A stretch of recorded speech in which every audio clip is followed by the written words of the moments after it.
বিশ্বনবী হাবিবুল্লাহ জনাবে মুহাম্মদুর রাসূলুল্লাহ সাল্লাল্লাহু আলাইহি ওয়াসাল্লাম হুসাইনকে কোলে নিয়ে বসে আছেন। হঠাৎ করে ডুকরে কেঁদে উঠলেন। আম্মা জান উম্মে সালমা দৌড়ে এসে বললেন, ইয়া রাসূলুল্লাহ, ইয়া হাবিবাল্লাহ, এমন করে কেন ডুকরে কেঁদে উঠলেন একটু বলেন। বিশ্বনবী বলছেন, উম্মে সালমা এখানে বসো, তুমি কি জানো এক্ষুনি আমার কাছে আমার আল্লাহর ফেরেশতা জিবরাইল আমিন এসেছিলেন। কি বললেন আপনাকে? উম্মে সালমাকে বিশ্বনবী বললেন, উম্মে সালমা, জিবরাইল আমিন এসে বললেন, আমার কলিজার টুকরা এই নাতিটাকে আমার একদল উম্মত একদিন শহীদ করে দেবে। আমি ওই জন্য আমার কলিজার টুকরা নাতির শাহাদাতের খবর শুনে ডুকরে কেঁদে উঠলাম। এই দেখো জিবরাইল একটু মাটি দিয়ে গেল, এই মাটিটা হেফাজত করে রাখো। এই মাটি যেদিন লাল বর্ণ ধারণ করবে সেদিন ভাববে আমার কলিজার টুকরা নাতি দুনিয়ার বুক থেকে শাহাদাত বরণ করে আল্লাহর প্রিয় হয়ে গেছে। উম্মে সালমা ওই মাটিটাকে কাচের বোতলে হেফাজত করে রাখলেন। তাহলে হুসাইন এখনো ছোট, নানা জান ভবিষ্যৎবাণী করছেন হুসাইন শহীদ হবে। একদল উম্মত রাসূলকে মাননেওয়ালা তারাই হুসাইনকে শহীদ করবে, সুসংবাদ দিচ্ছেন স্বয়ং রাসূল। বিশ্বনবী হাবিবুল্লাহ জনাবে মুহাম্মদুর রাসূলুল্লাহ সাল্লাল্লাহু আলাইহি ওয়াসাল্লাম তিনি বারবার অন্তর থেকে তামান্না করতেন, ইন্নী ওয়াদিতু আন উকতাল সুম্মা উহিয়া সুম্মা উকতাল সুম্মা উহিয়া সুম্মা উকতাল। রাসূল কারীম বলতেন, আমার মনের তামান্না হলো আমাকে আল্লাহ যেন ইসলামের পথে শাহাদাত বরণ করার তৌফিক দেন, আবার জীবন দান করেন, আবার শাহাদাত বরণ করার তৌফিক দেন, আবার জীবন দান করেন, আবার শহীদ হওয়ার তৌফিক দেন। আমার রাসূল তিনবার শহীদ হওয়ার তামান্না করেছে। একটু জোরে বলা যাবে না? সুবহানাল্লাহ, নারে তাকবীর, নারে তাকবীর। তিনবার শহীদ হওয়ার তামান্না স্বয়ং রাসূল করছেন। কেন করছেন? কোরআন পারা নাম্বার 2 পৃষ্ঠা নাম্বার 2 সূরার নাম সূরা বাকারাতে আল্লাহ বলছেন, ও দুনিয়ার মানবেরা খবরদার, ওয়ালা তাকুলু লিমান ইউকতালু ফি সাবিলিল্লাহি আমওয়াত বাল আহইয়াউ ওয়ালাকিন লা তাশউরুন। আল্লাহর রাস্তায় যারা শহীদ হয়ে গেছে ওরা মরে গেছে এই কথাটা মুখ দিয়ে বলবে না। দুনিয়ার মানুষ মরে গেছে বলা যায়, শহীদদের জন্য মরে গেছে এটা বলা জায়েজ না। আল্লাহ বলছে মরে গেছে বলবে না, বরং ওরা এমন জীবিত ওদেরকে তোমরা বুঝতে পারছো না, আমি আল্লাহ ওদেরকে জীবন দান করে বাঁচিয়ে রেখেছি। একটু জোরে বলা যাবে? শহীদরা জীবিত, কোরআন বলছে 4-11 পৃষ্ঠা সূরা আলে ইমরান। আল্লাহ বলছে বলো না, শুধু নয় ভাববেও না। ওয়ালা তাহসাবান্নাল্লাযীনা কুতিলু ফি সাবিলিল্লাহি আমওয়াত বাল আহইয়াউন ইনদা রাব্বিহিম ইরযাকুন। তারা এমন জীবিত তাদেরকে সময় মতো আল্লাহ খাওয়া দাওয়ার ব্যবস্থা করে দিয়েছে, টাইম মতো খাবারও পেয়ে যায় তারা এমন জীবিত। তাহলে মউত তো সবার হবে, তবে মউতের মধ্যে সবচেয়ে শ্রেষ্ঠ কোয়ালিটি মউতের নাম হলো শহীদের মৃত্যু। এখন হুসাইন রাদিয়াল্লাহু আনহু সম্বন্ধে জিবরাইল আমিন বলছেন, হে মুহাম্মদ, তোমার ওই নাতিটা কিন্তু শহীদের মৃত্যু অর্জন করবে। ব্যাস রাসূল কারীম জানার পরেও, এই হাদিস শুনিয়ে যাওয়ার পরেও পাহারাদার তৈরি করে গেলেন না। কোনদিন আল্লাহর কাছে দোয়া চাইলেন না হুসাইন যেন শহীদ না হয়। লিখন ছিল ভাগ্যে। আমি আগেই বলেছি রসিদে যেটা আছে হবে, কিন্তু আমাকে রবের ফয়সালা মেনে নিতে হবে। হুসাইন রাদিয়াল্লাহু আনহু 33টা তীরের আঘাত খাওয়ার পরে, 34টা তলোয়ারের আঘাত খাওয়ার পরে এত বেশি রক্তক্ষরণ হচ্ছে হুসাইনের দেহ দিয়ে, আর দাঁড়িয়ে থাকতে পারলেন না, জমিনে পড়ে গেলেন। যেই জমিনে পড়ে গেলেন সঙ্গে সঙ্গে কোথায় ছিল সীমার দিল জাউসান, কোন বর্ণনায় সে, কোন বর্ণনায় তার হুকুমে দৌড়ে চলে এলো হুসাইনের বুকের উপরে বসে পড়ল সীমা। হুসাইনের বুকে বসে খঞ্জর বার করেছে, হুসাইনের মাথার চুলটা ধরেছে, খঞ্জর দিয়ে গলায় বারবার ছুরি চালাতে শুরু করেছে। কেন? হোসাইনের কণ্ঠকে রদ করবে শুধু নয়, হোসাইনের গর্দানটাকে ধর থেকে আলাদা করে দেবে। প্রথমবার যখন খঞ্জর ঘষলো, কোন মতেই হোসাইনের গর্দান কাটতে পারে না। হোসাইন এত আহত, বুকের উপরে চেপে বসার কারণে জবান দিয়ে কালিমা পড়তে পারে না। হোসাইন বলছেন, ভাই আমার বুক থেকে নেমে বসো, আমাকে একটু কালিমা পড়তে দাও, আমার কালিমা পড়তে বড় কষ্ট হতো। সীমার বলছে, হোসাইন আমি কি পাগল? তোমার মতো সিংহবীর পুরুষকে একবার যখন আমি কবজা করতে পেরেছি, আমি কোনো মতেই তোমাকে ছাড়বো না। এই বলে সীমার বারবার ছুরি দিয়ে খঞ্জর দিয়ে গলা আঘাত চালায়। হোসেন খুব কষ্ট করে বলছেন, সীমার রে শুনে নাও, জেনে নাও, আমার গর্দানে তুমি একবার দুবার পাঁচবার কেন হাজারবার যদি খঞ্জর চালাও, যে গলাতে আমার নানা জানের চুমা লেগে আছে, ওই গলায় তুমি কোনোদিন খঞ্জরের আঘাত দিয়ে গলাটা কাটতে পারবে না। হুসাইন পারবে না, সীমা তুমি পারবে না হুসাইনের গর্দান কাটতে। সীমা তখন বলছে, তুমি বলো তোমার গর্দান কাটার উপায়। হুসাইন বলছে, আমার নানা জান গোটা দেহতে আমাকে চুমা দিয়েছে, শুধু আমার এই গর্দানের পিছন সাইডে চুমা দেননি। গর্দান যদি কাটতে হয় পিছন দিক দিয়ে কাটো। হুসাইনকে ইতিহাস সাক্ষী, বিশ্বাস করেন এমন একটি মুহররমের মাস, বিশ্বনবীর কলিজার টুকরা হুসাইন কারবালার প্রান্তর আজকে পুরো করে ফেলা হয়েছে। অপরাধ হুসাইনের কিছু না, শুধু একটাই অপরাধ হুসাইনের, রাদিতু বিল্লাহি রাব্বা ওয়া বিল ইসলামি দীনা ওয়া বি মুহাম্মাদিন নাবিয়্যা ওয়া রাসূলা। এই কথাটার বাস্তবায়ন করতে গিয়ে হুসাইন আজকে তাদের শত্রু হয়ে গেছে। হুসাইন পুরো করে শুইয়ে দিয়ে সীমার করে দিল সেই অনাকাঙ্ক্ষিত কাজ, যেটা মানুষ কখনো কল্পনা করতে পারেনি। ঐতিহাসিক এই ঘটনা লিখতে গিয়ে তাদের কলম ধরে রাখতে পারিনি, ঘটনা বর্ণনাকারী বলতে গিয়ে তার চোখের পানি আটকাতে পারিনি।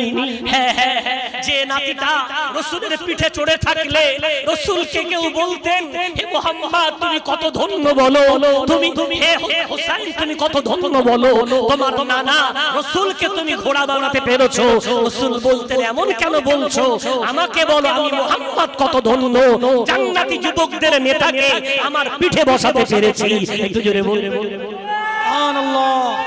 যে নাতিকে পিঠে চড়িয়ে রাসূল বলতেন আমি ধন্য, আজকে সেই নাতির গলায় পিছন দিক থেকে সীমার জিল জাউশান খঞ্জর আঘাত করল।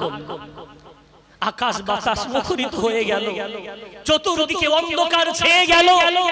হ্যাঁ, যেন শব্দ সর্বদিক দিয়ে আওয়াজ ভেসে এলো, ইন্না লিল্লাহি ওয়া ইন্না ইলাইহি রাজিউন। এসেছি আমরা সবাই তার কাছ থেকে, আমরা সবাই তার কাছে চলে যাব। ঘরের ছেলে ঘরে যাবে, এটাই তো স্বাভাবিক। তবে হ্যাঁ, হুসাইনের মৃত্যু যে আলাদা মৃত্যু। হুসাইন বলছে, রব আমি ঘরের ছেলে ঘরে এসেছি, তোমার কাছ থেকে গিয়ে তোমার কাছে এসেছি, তবে রাদিতু বিল্লাহি রাব্বা ওয়া বিল ইসলামি দীনা ওয়া বি মুহাম্মাদিন নাবিয়্যা। এই কথাটা বলতে গিয়ে গর্দান কাটিয়ে ধর একদিকে মাথা একদিকে, রব তুমি তাকিয়ে দেখো, এই কথায় আমি কোনো মুনাফিকি করিনি। একটু জোরে বলেন সুন্দর এই তাকবীর, নারে তাকবীর। শুনেছেন লম্বা কাহিনী, বলার মতো সময় পাবো না, তবে এতটুকু, হুসাইন রাদিয়াল্লাহু আনহু উনি যখন কুফার মানুষের অনুরোধে যেতে লাগলেন, প্রতিমধ্যে অনেকবার সুযোগ এসেছে ফিরে আসা, অনেক সাহাবা বুঝিয়েছেন মদিনায় ফিরে যাওয়া।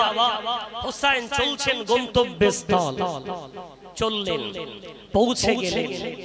ভাগ্য যেখানে লিখন ছিল সেই কারবালার প্রান্তর। কোন কোন বর্ণনায় ৩রা মুহররমুল হারাম পৌঁছেছে, কোন কোন বর্ণনায় মুহররমের ৬ তারিখে পৌঁছেছে। সঙ্গী সাথী ৭২ জন। এই সঙ্গী সাথী নিয়ে হুসাইন যখন কারবালায় তাবু ফেলেছেন, হুসাইন রাদিয়াল্লাহু আনহুকে বন্দী করার জন্য সৈন্য পাঠানো হয়েছে ইয়াজিদের তরফ থেকে। কুফার গভর্নর ইবনে জিয়া প্রথম সৈন্য পাঠিয়েছে 2000, তারপরে সৈন্য পাঠিয়েছে 5000, 2 আর 5 7000। এখন 72 জন মানুষ, তার মধ্যে নারী পুরুষ সবাই আছে। এদেরকে বন্দী করার জন্য 7000 সৈন্য, মানে যুদ্ধ হবে না গলা টিপে মেরে ফেলা হবে? এটা কি যুদ্ধ হবে না তাদেরকে এমন ভয়ের এমন আতঙ্কের পরিবেশ তৈরি করা হবে যেন মুখ দিয়ে কোনো কথা বলতে না পারে? পরিবেশ তাই তৈরি হলো। আমার আলোচনার প্রথম পয়েন্ট, আল্লাহ পরীক্ষা নেবেন আতঙ্ক দিয়ে। হোসাইন রাদিয়াল্লাহু আনহু আজকে কারবালার প্রান্তরে সেই আতঙ্কের মধ্যে পড়ে আছেন। 7000 সৈন্য দিয়ে বেষ্টিত হোসাইন 72 জন সৈন্য সাথে নিয়ে আছেন। আশ্চর্যের বিষয়, আজান হচ্ছে হোসাইনের তাবুতে, ইমাম হচ্ছেন হোসাইন। 72 জন যেমন তার পিছনে নামাজ আদায় করছেন, ওই ইয়াজিদ বাহিনীর 7000 সৈন্য হোসাইনের ইমামতিতে নামাজ পড়ছে। আশ্চর্যের বিষয়টা হলো ইমামকে হোসাইন আর মুক্তাদি কারা? যারা হোসাইনকে হত্যা করতে এসেছে, যারা হোসাইনকে শহীদ করতে এসেছে, তারাই ইক্তাদাইতু বিহাযাল ইমাম। ভাই আমার বলতে কোনো দ্বিধা নেই, ইসলামের ক্ষতি অন্য জাতি অন্য ধর্মের মানুষের চেয়ে ইসলামের ক্ষতি একদল মুসলমান রূপী ইয়াজিদ বাহিনী, এরাই ইসলামের সবচেয়ে বেশি ক্ষতি করেছে। নামাজ পড়ছে যে হোসাইনের পিছনে, ওরাই আবার নামাজের পরে সেই হোসাইনের পানি বন্ধ করছে। নামাজ পড়ছে যে হোসাইনের পিছনে, সেই হোসাইনকে মারার জন্য তাবুর মধ্যে প্ল্যান তৈরি হচ্ছে। হোসাইন রাদিয়াল্লাহু আনহু এই কঠিন পরিস্থিতিতে যখন পানি বন্ধ, যখন চতুর্দিকে পাহারাদার পরিপূর্ণরূপে ঘিরে নিয়েছে হোসাইন রাদিয়াল্লাহু আনহুকে, হোসাইন তখন শেষবারের মতো তাদের কাছে 3টা অনুরোধ রেখে বললেন, ইয়াজিদ বাহিনীরা, তোমরা কি জানো না আমার নানা জান আমাকে কতটা ভালোবাসতেন? এ ব্যাপারে তোমরা কি জানো না? আওয়াজ আসছে, হ্যাঁ জানি। আমাকে কি চেনো না? আওয়াজ আসছে, চিনি। আমি কি কোনো অপরাধী? আমাকে তোমরা কেন এমন করে বন্দী করেছো? না, আপনার কোনো অপরাধ নেই, তাহলে কেন আমার উপরে এত রাগ? আওয়াজ আসছে, ইয়াজিদের অর্ডার। আপনি যদি তার খেলাফত মেনে নেন, আপনাকে আহলান সাহলান ধন্যবাদ ওয়েলকাম দিয়ে আপনার গলায় ফুলের মালা দিয়ে নিয়ে যাব, আপনাকে হত্যা করব না। আর যদি আপনি খেলাফত না মানেন, তাহলে আমরা কিন্তু ছাড়ব না। হোসেন বললেন, তাহলে এক কাজ কর, যার সাথে আসলে আমার সমস্যা, ইয়াজিদের কাছে আমাকে নিয়ে চল। ইবনে জিয়াদের সৈন্য বলল না, এক কাজ কর, আমাকে মদিনায় ফিরে যেতে যাও। বলল তাও হবে না। তাহলে এক কাজ কর, আমাকে অন্য কোন দেশের দিকে যেতে দাও, যেদিকে গিয়ে আমি কাফেরদের বিরুদ্ধে লড়াই করে শহীদ হতে পারি। বলল তবুও না। 3টে অপশন সব বন্ধ। অর্থাৎ কারবালাতে হয় শহীদ হতে হবে, অথবা ইয়াজিদের হাতে হাত দিয়ে ইয়াজিদকে খলিফা বলে মেনে নিতে হবে। ইমানের পরীক্ষা দিবেন না, অত সহজে জান্নাত পেয়ে যাবেন। হোসেন রাদিয়াল্লাহু আনহু তাবুতে এলেন, সাথীদের ঈমানটা ঝালাই করে নিলেন। ও আমার সাথীরা, জানো ওরা কোনো কথা শুনলো না, ওরা আমাকে চায়। তোমাদের কেউ যদি মনে করে তোমরা আপন আপন গৃহে চলে যাবে, তোমাদের নিরাপদে ঘরে পৌঁছে দেওয়ার দায়িত্ব হোসেন আমার। সাথীদেরকে বললেন, কে আছো তোমাদের মধ্যে আপন ঘরে ফিরে যাবে, আমি তাকে যাওয়ার অনুমতি দিচ্ছি। আমার মনে কোনো ক্ষোভ নেই, দুঃখ নেই। ওরা যখন আমাকে চায়, আমি যেতে চাই, তোমরা ফিরে যাও। তাবুর মধ্য থেকে আওয়াজ এলো, ও হোসেন রাদিয়াল্লাহু আনহু, আমরা এমন কাপুরুষ নই যে আপনাকে একা ছেড়ে আমরা আপন স্ত্রীদের সাথে, আপন সন্তানদের সাথে আমরা আপন ঘরে ফিরে যাব। হোসেন, আপনার উপর আক্রমণ হওয়ার আগে আমাদের দেহে যদি এক ফোঁটা রক্তবিন্দু থাকে, ওই এক ফোঁটা রক্তবিন্দু যতক্ষণ জমিনে গড়িয়ে না পড়ছে আপনার গায়ে একটা আঘাত আমরা লাগতে দেব না। একটু জোরে বলা যাবে না সুবহানাল্লাহ, নারে তাকবীর। আমার তো মনে হয় আজকের এই যে জলসাটা, এই অঙ্গীকার করার জন্য বিশ্বাস করে আজকে হোসাইন নেই, তবে হোসাইন শহীদ। শহীদ মানে তিনি জীবিত। সেই হোসাইনের জীবিত হাতে আজ যদি আমরা হাত দিয়ে বলতে পারি আমি হকের জন্য হোসাইন, আমার দেহের রক্তবিন্দু, হে হোসাইন তুমি শহীদ, তুমি আজও জীবিত। আজকে তোমার নানা জানের জন্য রাদিতু বিল্লাহি রাব্বা ওয়া বিল ইসলামি দীনা ওয়া বি মুহাম্মাদিন নাবিয়্যা ওয়া রাসূলা, যে বুলি তোমার জবান দিয়ে বার হতো ওই বুলিটা আজকে আমরাও বার করি। তোমার হাতে হাত দিয়ে বায়াত করছি, অন্যায়কে সাপোর্ট করব না। ন্যায়ের জন্য যদি মাথায় কাফন পরে আবার কারবালায় নামতে হয় রাজি আছি, কিন্তু তোমার নানাকে, তোমার রাস্তাকে আমরা কোনোদিন ছেড়ে দেব না। একটু জোরে বলা যাবে সুবহানাল্লাহ, নারে তাকবীর, নারে তাকবীর। এই অঙ্গীকারটা আজকে করতে পারলেই আমরা আবার কামিয়াব হব, সফল হব। আমাদের সফলতাকে আটকাতে পারবে না। হোসাইন বায়াত নিচ্ছেন তাবুতে, কে আছো চলে যাবে। সবাই বলল না, আমরা প্রত্যেকেই আপনার পিছনে ঢাল হয়ে দাঁড়িয়ে থাকব। শুরু হয়ে গেল হোসাইন রাদিয়াল্লাহু তাআলা আনহু করুণ ইতিহাস। 9 তারিখ মুহররমুল হারামের 9 তারিখ ইয়াজিদ বাহিনী ঐক্যবদ্ধ। সন্ধ্যার আগে বার্তা এলো যুদ্ধ শুরু হবে। হোসাইন রাদিয়াল্লাহু আনহু তাবু থেকে বার হলেন, ইয়াজিদ বাহিনীর তাবুর সামনে দাঁড়ালেন, দাঁড়িয়ে বললেন ইয়াজিদ বাহিনীরে, তোরা যখন আমাকে চাস আগামীকাল 10 মুহররমুল হারাম, আজকের রাতটুকু আমাকে একটু সুযোগ দিবি। আমি কিছুই চাইছি না তোদের কাছে, আজকে রাতটা দে না। আমি একটু আমার রবের সাথে একাকিত্বে আমার রবকে খুশি করে নিতে চাই, একটু সময় দে না। আজকের রাতে আমি আমার রবকে ডেকে আমার প্রাণের যত দুঃখ বেদনা আশা বাসনা আছে আমি রবকে জানিয়ে যেতে চাই। এই রাতটুকু কি অবসর দিবি? ইয়াজিদ বাহিনীর তরফ থেকে আওয়াজ এলো, হোসাইন অনুমতি দেওয়া হলো, আজকের রাতটা আপনি ইবাদতে কাটাতে পারেন। হোসাইন রাদিয়াল্লাহু তাআলা আনহু 9 মুহররমুল হারামের রাত, সারা রাত ধরে তাহাজ্জুদের নামাজ, বিভিন্ন ইবাদত, ফজরের নামাজ পর্যন্ত ইবাদত করে কাটিয়ে ফজরের নামাজ পড়ে একটু চোখটা বন্ধ করেছেন। হঠাৎ করে হোসাইন চোখ দিয়ে পানি ঝরিয়ে কেঁদে উঠেছে। সাথীরা দৌড়ে এসেছে, হোসাইন চোখে পানি। হোসাইন বলছেন, আমি ফজরের নামাজ আদায় করার পর আমার নানা জানকে স্বপ্নে দেখলাম বিশ্বনবী হাবিবুল্লাহ জনাবে মুহাম্মদুর রাসূলুল্লাহ সাল্লাল্লাহু আলাইহি ওয়াসাল্লাম আমাকে হাত ইশারা করে বলছেন, নানু ভাই চলে এসো, আর থাকার সময় নাই, আজকেই তোমাকে আমার কাছে আসা লাগবে। জোরে বলা যাবে না সুবহানাল্লাহ। ফজরের নামাজের পরে স্বপ্নে নানা জানকে দেখছেন আজকে যেতে হবে। হোসাইন রাদিয়াল্লাহু আনহু নানার স্বপ্ন বললেন, তাবুতে এক ফোঁটা পানি নাই।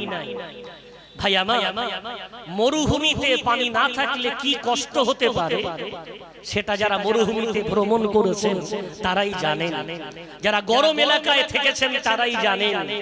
কয়েকদিন হয়ে গেল পানি নাই, আজকে যুদ্ধ হবে, তাবুতে এক ফোঁটা পানি নাই। হোসাইন রাদিয়াল্লাহু আনহু ওই কঠিন অবস্থাতে যুদ্ধের ময়দানে নামলেন। যুদ্ধ শুরু হলো শুক্রবার 10 মুহররমুল হারাম 61 হিজরি। রাসূলের লখতে জিগার কলিজার টুকরা, রাসূলের কোলে পিঠে চড়ে বড় হওয়া নাতিটা আজকে শেষ দিন। শুক্রবার জুমার নামাজের আগ পর্যন্ত 72 এর মধ্যে 32 জন শাহাদাত বরণ করে চলে গেছে। কোন কোন বর্ণনায় 40 জন চলে গেছেন, 32 জন বেঁচে আছেন। এখন এই কঠিন অবস্থাতে জুমার দিনে জুমার নামাজ পড়া ফরজ, কিন্তু মুসাফিরদের জন্য জুমার নামাজ না, 2 রাকাত জোহরের সুন্নাত পড়লেই যথেষ্ট। তাই 2 রাকাত নামাজ হুসাইন পড়বে। হাত তুলেছেন ইয়াজিদ বাহিনী রে, সাথীরা সব শহীদ হয়ে গেছে, 2 রাকাত নামাজ পড়ব, সুযোগ আছে। আওয়াজ আসছে, হুসাইন সুযোগ রাত্রে দিয়েছি, আর না, যুদ্ধ বন্ধ করা যাবে না, বিরতি হবে না। হুসাইন রাদিয়াল্লাহু আনহু যদি মনে করতেন এই যুদ্ধ বিরতি না করে যুদ্ধ করবেন, কোন গুনাহ হতো না, হুসাইনের জান্নাত কেটে যেত না, জান্নাতে যাওয়াটা আটকে যেত না। কিন্তু হুসাইন ওই কারবালার প্রান্তরে আবার একবার ওই কথাটা নবী মুহাম্মাদিন নাবিয়্যা ওয়া রাসূলা, মুহাম্মদ সাল্লাল্লাহু আলাইহি ওয়াসাল্লামকে নবী হিসাবে, রাসূল হিসাবে পেয়ে খুশি, সেটা প্রমাণ করার জন্য হুসাইন বললেন, দাঁড়াও ও আমার সাথীরা, এই যুদ্ধের ময়দানে দাঁড়িয়েও আমার নানার সুন্নাত মোতাবিক এখানে নামাজ আদায় হবে। একটু জোরে বলা যাবে সুবহানাল্লাহ, সুবহানাল্লাহ। এই অবস্থায় নামাজ। আমরা তো বলি স্ত্রী হসপিটালে ভর্তি আছে, ভাই জোহরের নামাজ পড়েছে, বলছে না পড়া হয়নি। কেন? আমার স্ত্রী হসপিটালে ভর্তি, খুব ব্যস্ত। ভাই আপনি নামাজ পড়েছেন? না ভাই পড়া হয়নি। কি ব্যাপার? বলছে খুব ব্যবসা বাণিজ্যের চাপ, কাজকর্মের খুব চাপ, তাই নামাজ পড়তে পারিনি। হুসাইন রাদিয়াল্লাহু তাআলা আনহু নিজের কলিজার টুকরা সন্তান, পরিবার, আহলে বায়ত, তাদের মধ্যে 40 জনের লাশ কারবালার প্রান্তরে শোয়ানো আছে। এই অবস্থাতে হুসাইন বলছেন, নামাজবিহীন মুমিনের কোনো মূল্য হতে পারে না। নামাজ যেমন পানিবিহীন কখনো বাঁচতে পারে না, ঈমানদার নামাজবিহীন তার জীবনের কোনো মূল্য থাকতে পারে না। একটু জোরে বলা যাবে? ভাই আমার জলসা হয়ে যাবে। আন্দুলিয়া, খড়িবাড়ি, রাজারহাট, নিউ টাউন, লাউহাটি, বেড়াচাপা, কাঁচকল, বিভিন্ন জায়গায় বড় বড় মাহফিল, সেমিনার হয়ে যাবে, কিন্তু থাকবে ওই হুসাইন, যে হুসাইন নামাজকে বললেন পানির মতো। মাছ যেমন পানিবিহীন বাঁচতে পারে না, একটা ঈমানদার নামাজবিহীন বাঁচতে পারে না। পারবে তো?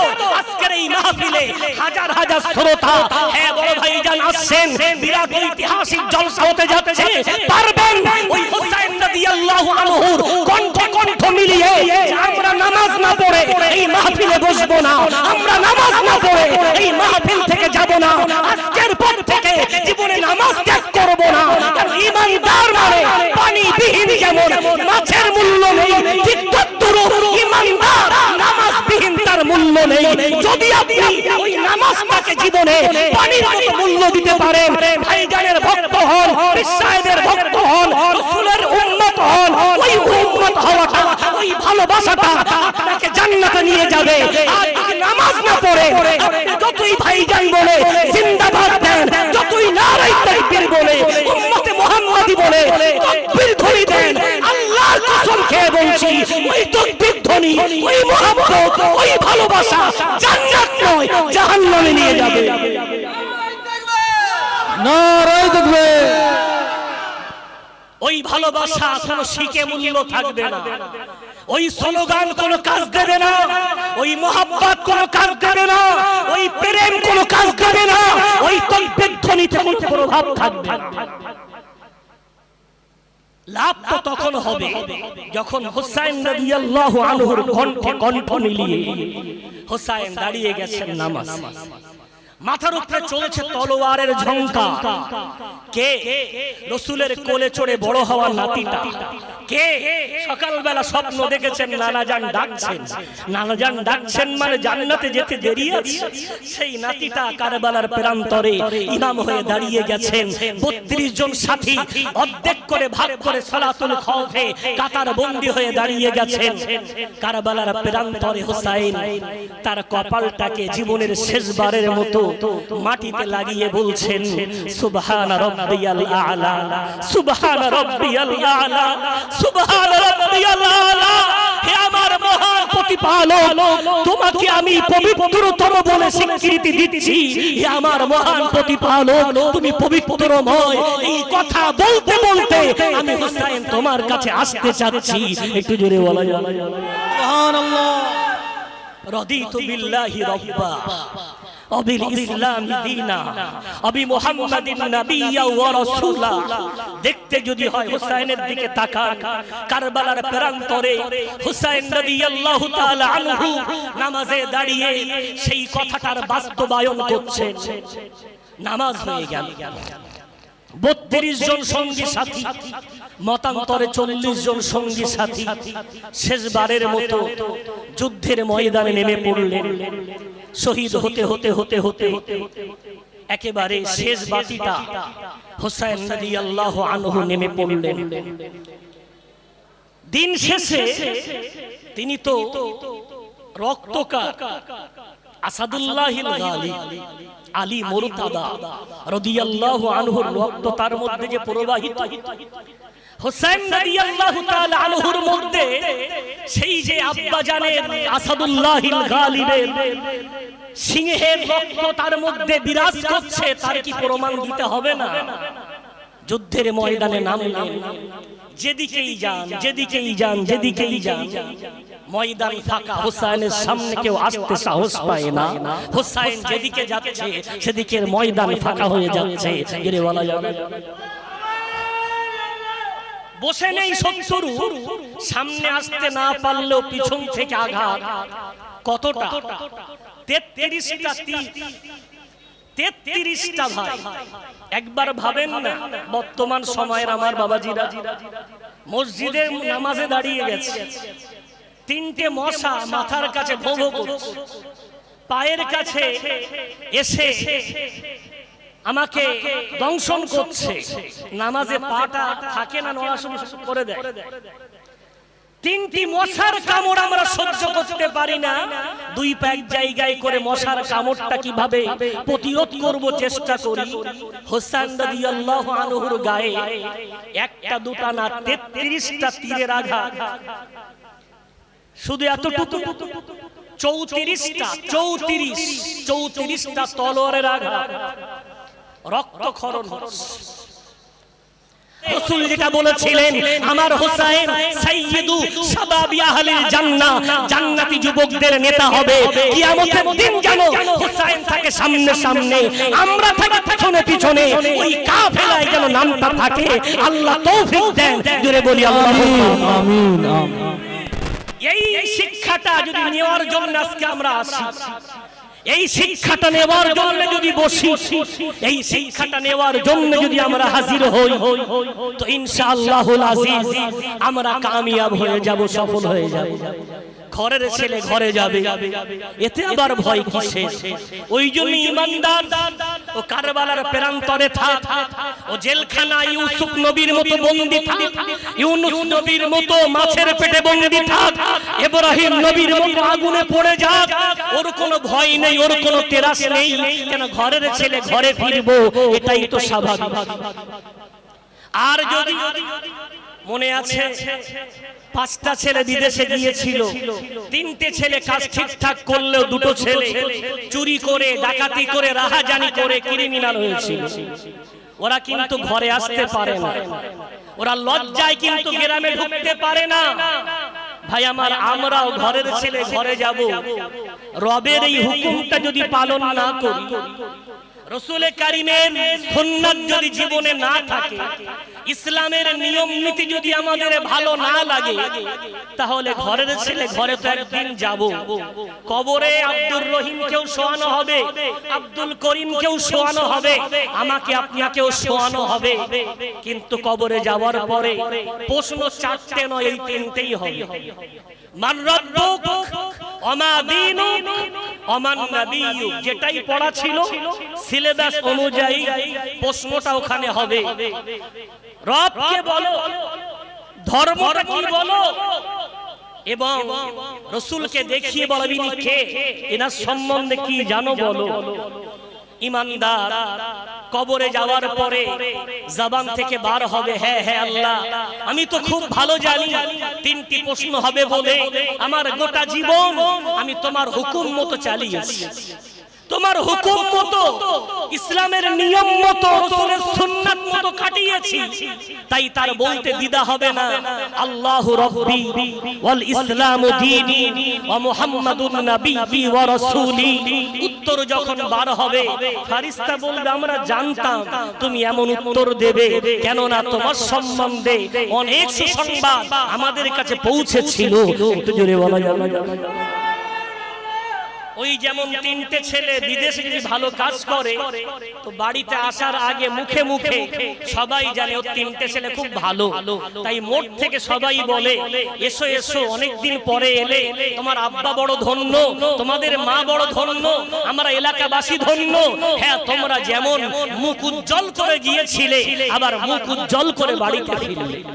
ফেরেশতাও বলবে আমরা জানতাম তুমি এমন উত্তর দেবে। কিন্তু এই যে দুটো ছেলে বাড়ি থেকে গিয়েছিল বুক ভরা আশা নিয়ে, ঠিকঠাক কাজকর্ম করিনি, বরং চুরি ডাকাতি জেনা রাহাজানি করে তার অপকর্ম করে বাড়ি ফিরেছে। ওরা যখন মোড়ের মাথায় আসবে, মোড়ের মানুষগুলো বলবে আমরা জানতাম তোমার এই খারাপ ক্যারেক্টার, তোমার খারাপ চরিত্র। ঠিক তদ্রূপ কবরে যাওয়ার পরে গুনাহগারকে যখন জিজ্ঞাসা করা হবে, বলো আমার রব্বুক ওয়া মা দীনুক ওয়া মান নাবিয়্যুক, উত্তর বার হবে হা হা লা আদরি, হায় আফসোস আমি তো জানি না, হায় আফসোস আমি তো জানি না, হায় আফসোস আমি তো জানি না। তিনটি প্রশ্নের উত্তর একটাও জবান দিয়ে তার বলার ক্ষমতা থাকবে না। কে বলিয়ে দেবে?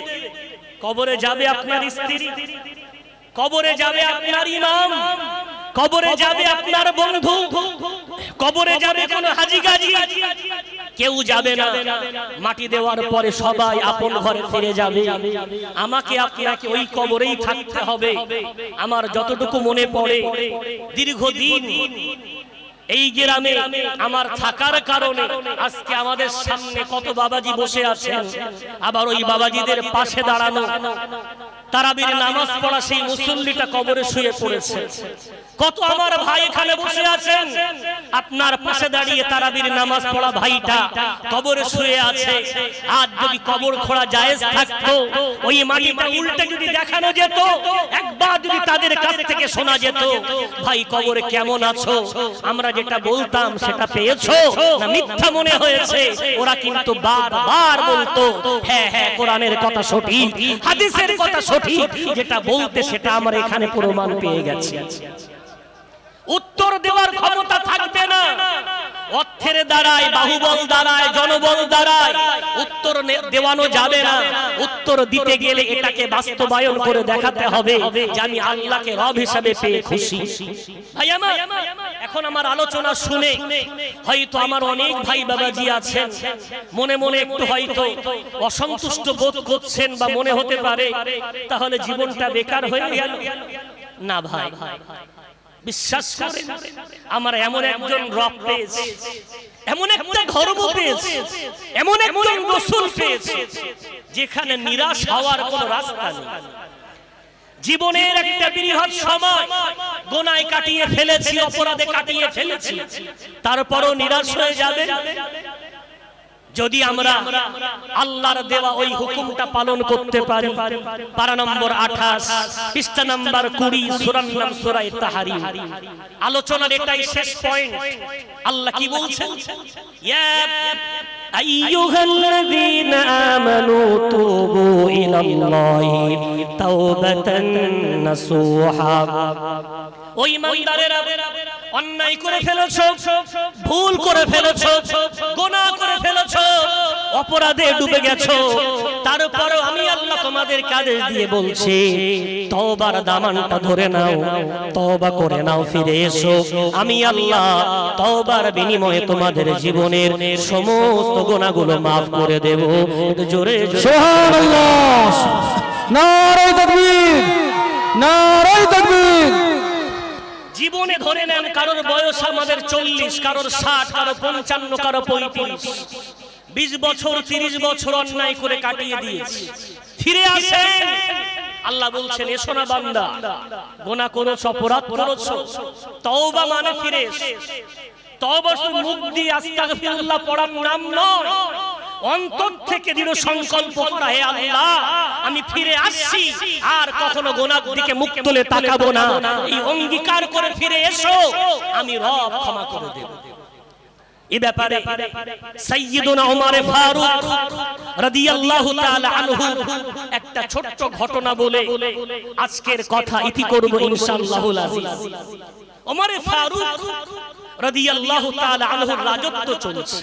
কোন ওমর যে ওমরের সামনে বাতিল থরথর করে কাঁপতো, কোন ওমর যে ওমরের সামনে অন্যায়কারী দাঁড়িয়ে থাকার সাহস পেত না, এমন কি শয়তানও ওমরকে দেখে ভয়ে পালিয়ে যেত। সেই ওমর ইসলাম প্রতিষ্ঠিত হওয়ার পর বাদ্যযন্ত্র হারাম হয়েছে, গান বাজনা হারাম হয়েছে, কিন্তু একজন গায়ক তার পেশা, সে গান করে রুজি অর্জন করে, তার জীবন পরিচালনা করে গানের দ্বারা, সংসার ধারণ করে। ওই অবস্থায় গান হারাম হওয়ার পরেও পেশাটা ছাড়তে পারেন।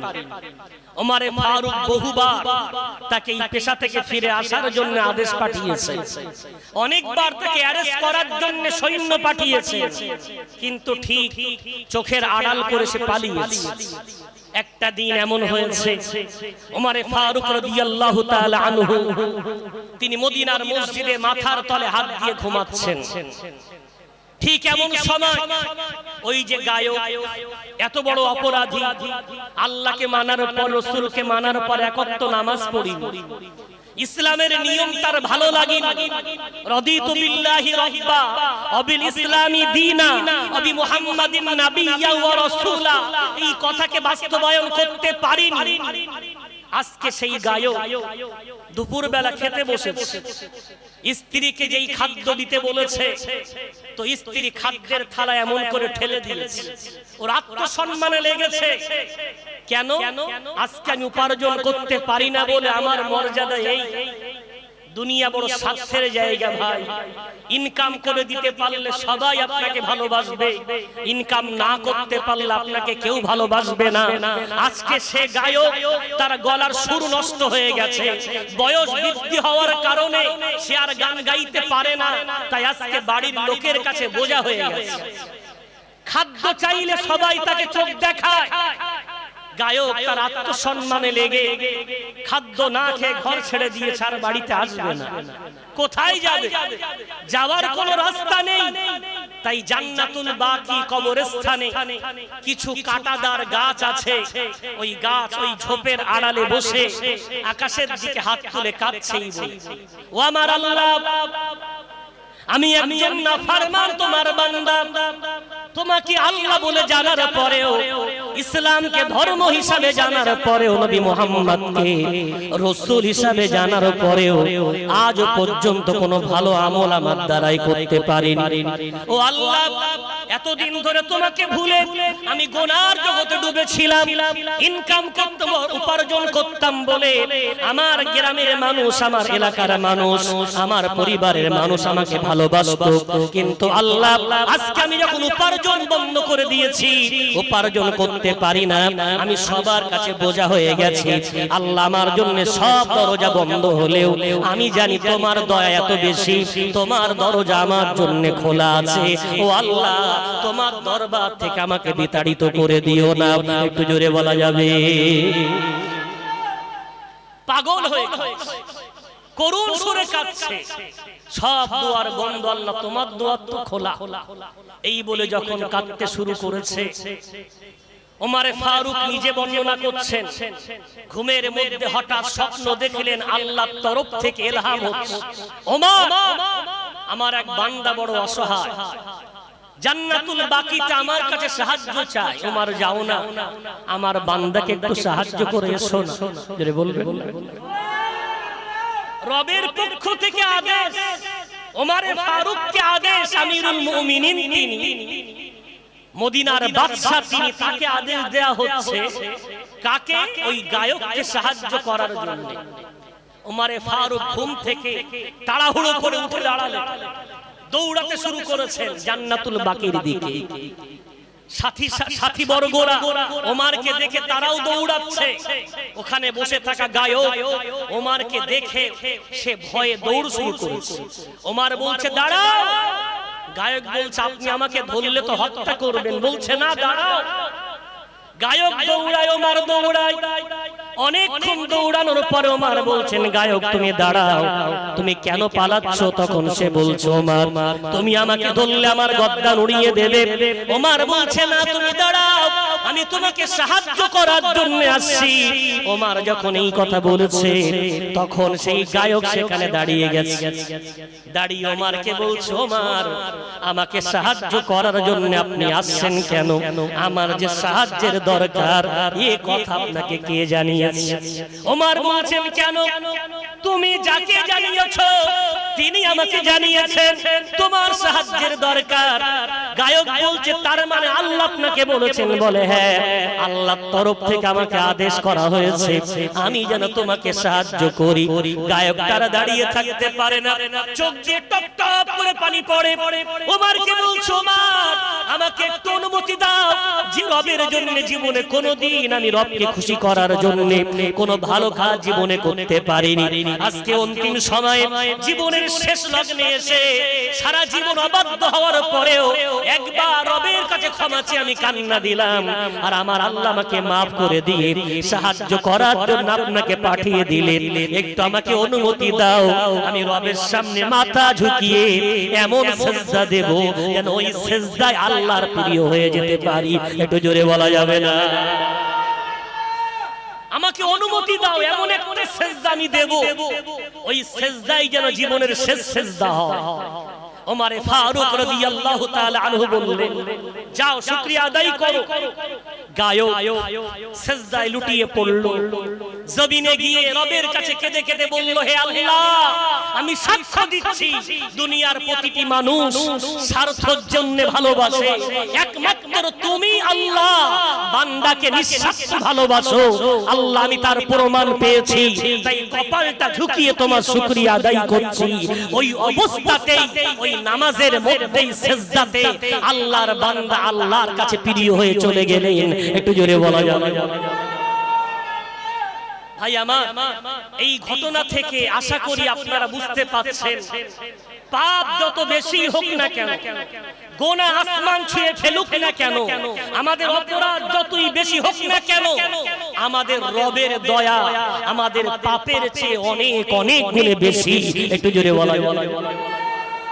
অনেক গুণে বেশি। শয়তান পাপ করা বয়স 45, বয়স 50, বয়স 65, হয়তো মনে হচ্ছে আর কতদিন এভাবে কাটাবো, এবার দাড়িটা রেখে দিই, এবার নামাজ কালাম পড়ি, এবার সৎ পথে চলে আসি। শয়তান ওয়াসওয়াসা দিতে পারে, আপনাকে বলতে পারে তুমি তওবা করবে, তুমি তো জীবনে নামাজ পড়ুনি, জীবনে এত লটারি কেটেছো, এত জুয়া খেলেছো, এত জেনা করেছো, এত শয়তানি করেছো, তোমার কি রব ক্ষমা করবে? শয়তানকে চিৎকার করে বলে দেন ওরে ইবলিস শোন, আমার রবের কথা হলো লা তাকনাতু মির রাহমাতিল্লাহ। আমার রব বলেছে হাজার পাপ করো না কেন রহমত থেকে নিরাশ হয়ে যেও না। ইন্নাল্লাহা ইয়াগফিরুয যুনুবা জামিআ, আমি আল্লাহ এত দয়ালু, সব পাপ বান্দার মুহূর্তের মধ্যে ক্ষমা করে দিতে পারি। একটু জোরে বলা যাবে? আমি পারি, আমি আল্লাহ, আমার দ্বারাই সম্ভব। আল্লাহ এটা আমাকে আপনাকে শুনিয়ে রেখেছে। তাই আজকের এই ঐতিহ্যবাহী অনুষ্ঠানে এসে আপনাদের কাছে আমার করজোড়ে অনুরোধ, মনে মনে প্রতিজ্ঞাবদ্ধ হন। অনুষ্ঠান হয়ে যাবে, সমাবেশ হয়ে যাবে, আশা বসা আলোচনা সমাপ্ত হবে, কিন্তু আমাকে আপনাকে পরীক্ষার ময়দানে বসেছি। প্রথম ঘন্টা পড়েছে যেদিন এসেছি, আর শেষ ঘন্টা পড়বে যেদিন মউত আমাকে আপনাকে গ্রাস করবে, পড়বে। পরীক্ষার হলে যেমন 3 ঘন্টা পরীক্ষা দেওয়ার সময় প্রথম ঘন্টা পড়ার পর শেষ ঘন্টাটাও পড়ে, ঠিক তদ্রূপ আমার আপনার জীবনে জীবন নামী ঘন্টা যেমন পড়েছে, মওত নামী ঘন্টাটা পড়বেই। তবে এই সময়টা আমাকে পরীক্ষা দিয়ে কাটাতে হবে। পরীক্ষা কি? রাদিতু বিল্লাহি রাব্বা, আল্লাহকে রব হিসাবে পেয়ে খুশি, অবিল ইসলামি দীনা, ইসলামকে ধর্ম হিসাবে পেয়ে খুশি, অবি মুহাম্মাদিন নাবিয়্যা ওয়া রাসূলা, মুহাম্মদ সাল্লাল্লাহু আলাইহি ওয়াসাল্লামকে নবী হিসাবে পেয়ে খুশি। এটার মধ্যে কোনো নেফাক যেন না আসে।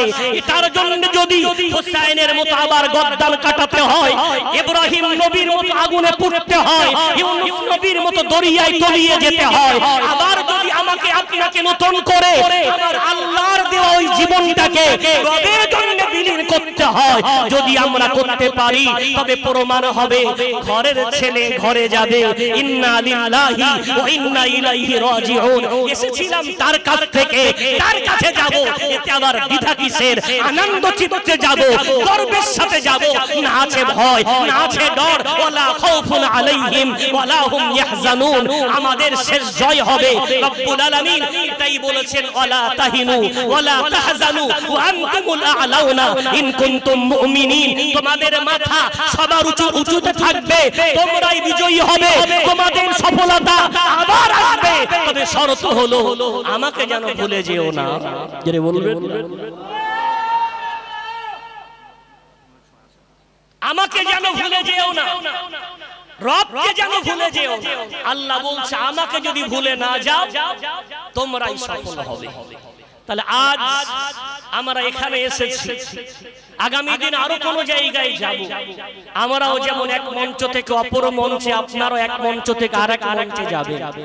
তবে আমি আপনাদের ভাই হয়ে, বন্ধু হয়ে, সন্তান হয়ে, আপনাদের মতো একজন গুনাহগার হয়ে আমি আপনাদের হাত ধরে নয় পায়ে ধরে এটা বলতে চাচ্ছি, ভেঙে পড়লে হবে না, হতাশ হয়ে গেলে হবে না, নিরাশ হয়ে গেলে হবে না। মুসিবত যত বাড়বে ততই ভাববেন অন্ধকার ঘনিয়ে আসছে, মানে আমাদের সামনে কিন্তু পূর্ণিমার চাঁদ অপেক্ষা করছে। যারা বলবেন সুবহানাল্লাহ। সময় আমার শেষের দিকে একটা কথা বলে আপনাদেরকে একটু বুঝাতে চাচ্ছি, সেটা হলো আল্লাহর মদদ কখন আসে। অনেকে প্রশ্ন করছেন বিভিন্ন রকম ভাবে, হোয়াটসঅ্যাপে, মেসেঞ্জারে, যে হুজুর এত ইমানদার থাকার পরেও, এত মুসলমান থাকার পরেও কেন এত মুসিবত? মসজিদ ভেঙে যাচ্ছে, মাদ্রাসা বন্ধ হচ্ছে, নামাজের উপরে পাবন্দি হচ্ছে, এই হচ্ছে, ওই হচ্ছে, আল্লাহর মদদ কেন আসছে? ভাই একদম সহজ উত্তর হলো আল্লাহর মদদ কখন আসে এটা আগে জানতে হবে। আল্লাহর মদদ তখন আসে যখন বান্দা মনে করে আর কেউ বাঁচানোর মতো নেই, তখনই আসবে রবের সাহায্য। যারা বলবেন এই পরিস্থিতি তৈরি হতে হবে, বাঁচানোর কেউ নেই, আওয়াজ আসবে কেউ নেই মানে আমি আল্লাহ আছি। যারা বলবেন সুবহানাল্লাহ। এই পরিস্থিতি যতদিন তৈরি না হবে ততদিন রবের মদদ আসবে না। কেউ যদি মনে করে এই রাস্তায় গেলে আমরা মনে হয় সফল, ওই রাস্তায় গেলে মনে হয় সফল, ওই রাস্তায় গেলে সফল, বান্দা যদি বুঝতে পারে এই রাস্তায় গেলে সফল, তাহলে বান্দার বুদ্ধি আর আল্লাহর ক্ষমতা তো সমান হয়ে যাচ্ছে। বান্দা কি বলবে? আর কোন রাস্তা নেই, মাতা নাসরুল্লাহ, কখন আসবে আল্লাহর সাহায্য? আওয়াজ আসবে আলা ইন্না নাসরাল্লাহি করিব, আল্লাহর সাহায্য খুব নিকটে। তোমরা যেদিন বলবে আর কোন বাঁচার উপায় নেই, ওই দিন আমি আল্লাহ বলবো ঈমানদারদের আমি আছি, আমি তাদেরকে বাঁচিয়ে নেব। সুবহানাল্লাহ। নারে তাকবীর, নারে তাকবীর। মুফতি আইয়ুব আব্দুল কাইয়ুম নবী সাহেব, নারে তাকবীর।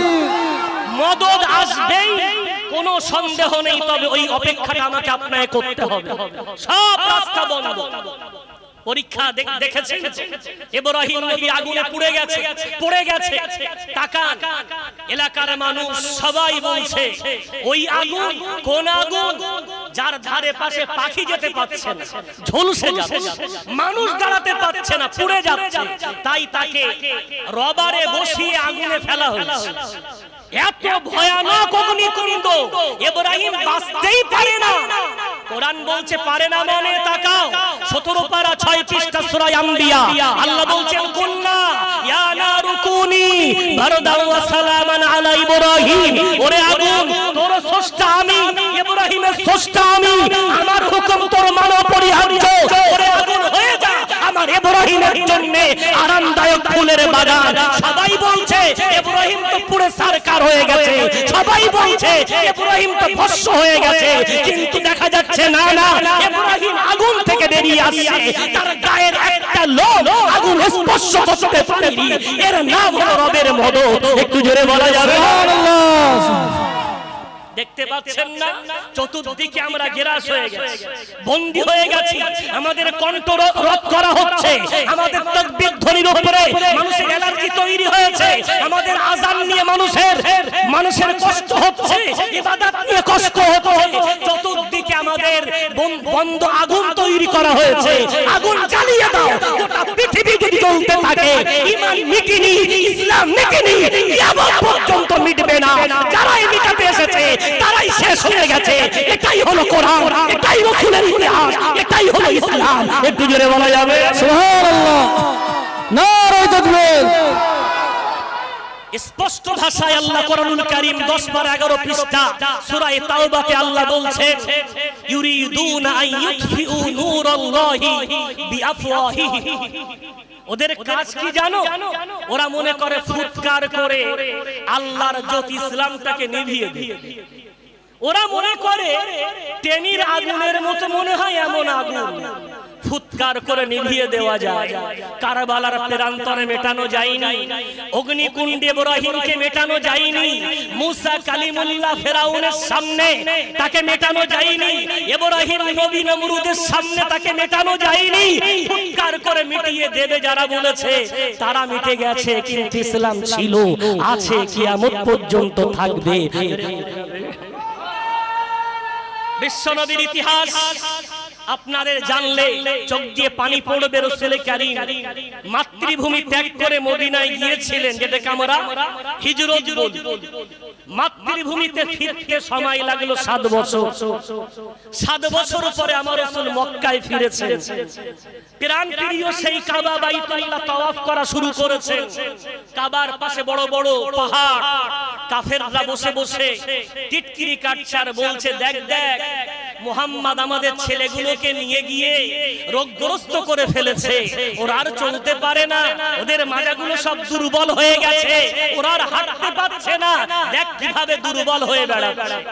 রাসূল কারীম যারা এখানে হাজী সাহেব আছেন, উমরা আদায়কারী আছেন, আপনারা জানেন পুরুষদের তাওয়াফ করার প্রথম 3 চক্করে রমল করতে হয়।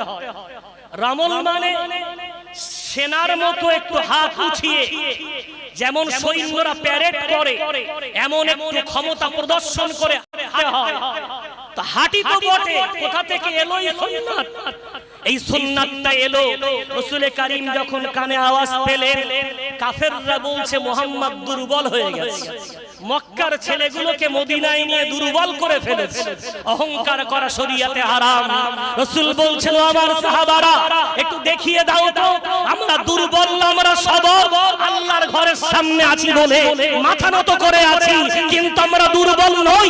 এই বলে রাসূল বললেন দেখিয়ে দাও তো, শুধু দেখাতে বললেন।